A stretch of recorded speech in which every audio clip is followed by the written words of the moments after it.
What was it about cinema? What was so special about it? First of all, there's light. Light is at the beginning of cinema, of course. It's fundamental because it's created with light. And it's still best seen projected in dark rooms where it's the only source of light. But light is also at the beginning of everything.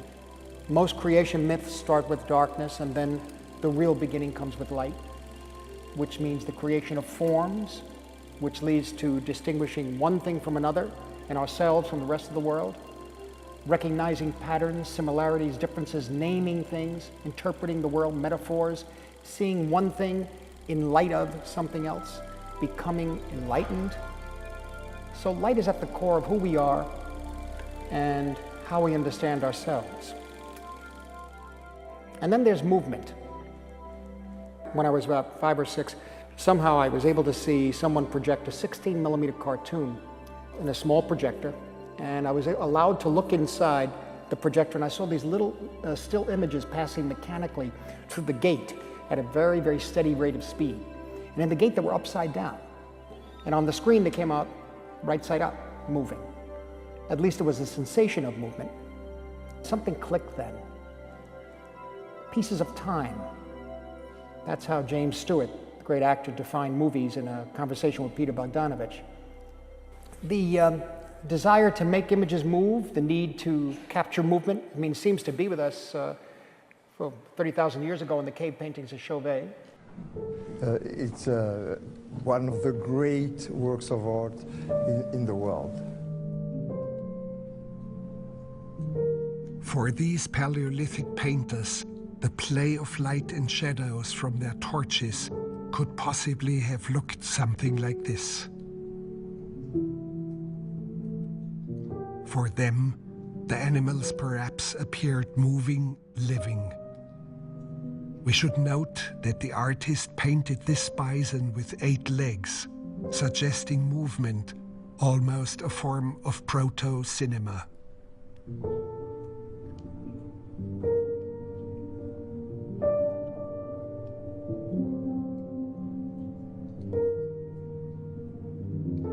The walls themselves are not flat, but have their own 3-dimensional dynamic, their own movement, which was utilized by the artists. In the upper left corner, another multi-legged animal. And the rhino to the right seems also to have the illusion of movement, like frames in an animated film. I think this need to recreate movement is a mystical urge. It's an attempt to capture the mystery of who and what we are, and then to think about that, to contemplate that mystery.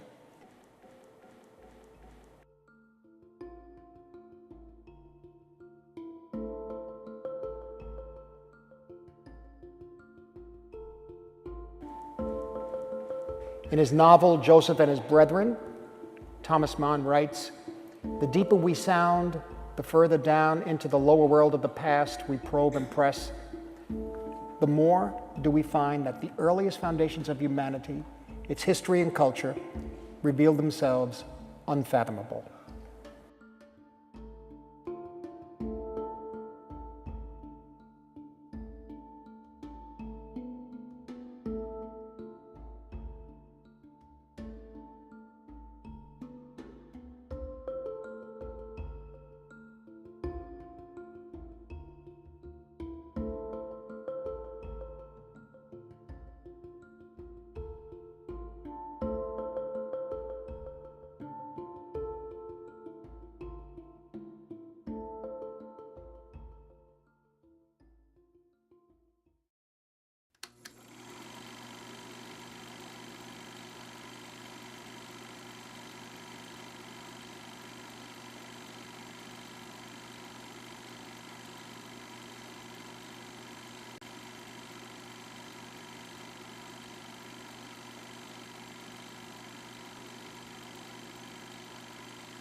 Now this film, by the Lumiere brothers in France, is commonly recognized as the first publicly projected film.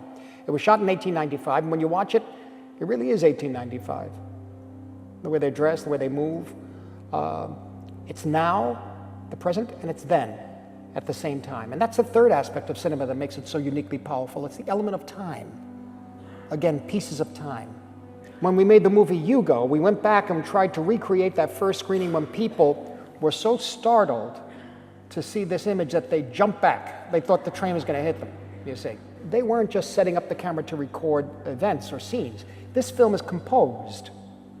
When you study it, you can see how carefully they placed the camera, the thought that went into what was in the frame, what was left out of the frame, the distance between the camera and the train, the height of the camera, the angle of the camera. If the camera had been placed even a little bit differently, the audience probably wouldn't have reacted the way they did. Because the composition by the Lumiere brothers was designed to create the illusion of depth within a flat surface.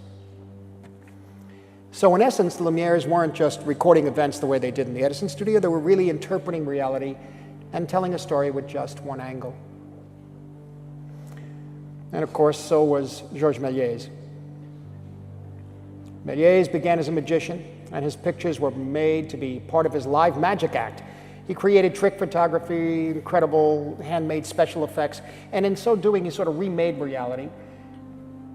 Now, over the years, Lumiere's and Lumiere brothers and Méliès have been consistently portrayed as opposites.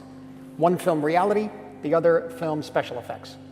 Of course, this happens all the time. It's a way of simplifying history, but in essence, they were both heading in the same direction. They were just taking different roads. They were taking reality and interpreting it, reshaping it, and trying to find meaning in it. I find that with many people, they look at a film and they look at its content only and never seem to study, I'm talking about the critical faculty, what was there in the film to make an audience go through these various emotions that you put them through, especially in my field, which is thrill or suspense or what have you. The whole technical side of filmmaking, especially editing, has been a principal concern of yours. We call it cutting. It isn't exactly that. Cutting implies severing something. It really should be called assembly. Mosaic is assembling something to create a whole. Montage means the assembly of pieces of film, which moved in rapid succession before the eye, create an idea. A lot of people think that cutting is, or we'll say montage or assembly, is taking a man from one place to another and jumping into a close-up of him. To me, it goes much deeper. Now we have a close-up. Let me show what he sees. Let's assume he saw a woman holding a baby in her arms. Now we cut back to his reaction to what he sees, and he smiles. Now what is he as a character? He's a kindly man. He's sympathetic. Now, let's take the middle piece of film away, the woman with the child. Now we'll put in a piece of film of a girl in a bikini. He looks, girl in a bikini, he smiles. What is he now? The dirty old man. You're seeing it all in your mind's eye. And this is the fourth aspect of cinema that's so special, that image in the mind's eye. Do you think that it does an injustice to you simply to think of you as a man who, above all else, has frightened the wits out of audiences? Yes, but you have to remember that this process of frightening is done by means of a given medium. The medium of pure cinema is what I believe in. The assembly of pieces of film to create fright. I believe in putting the horror in the mind of the audience and not necessarily on the screen. When you talk about putting bits of film together and then creating in terms of what you call pure cinema, the sequence that you're going for, I can imagine that it must have been a bit of a shock to you personally when talkies came. Unfortunately, when talk came in, the vulgarians, the money changers of the industry, immediately commenced to cash in by photographing stage plays. So that took the whole thing away from cinema completely. It's like a lot of films one sees today, not that I see very many, but to me they're what I call photographs of people talking. It bears no relation to the art of the cinema. And the point is that the power of cinema in its purest form is so vast. It's what keeps me going, actually. It never fails to excite me, because you take one shot, you put it together with another shot, and you experience a third image in your mind's eye that doesn't really exist in those two other images.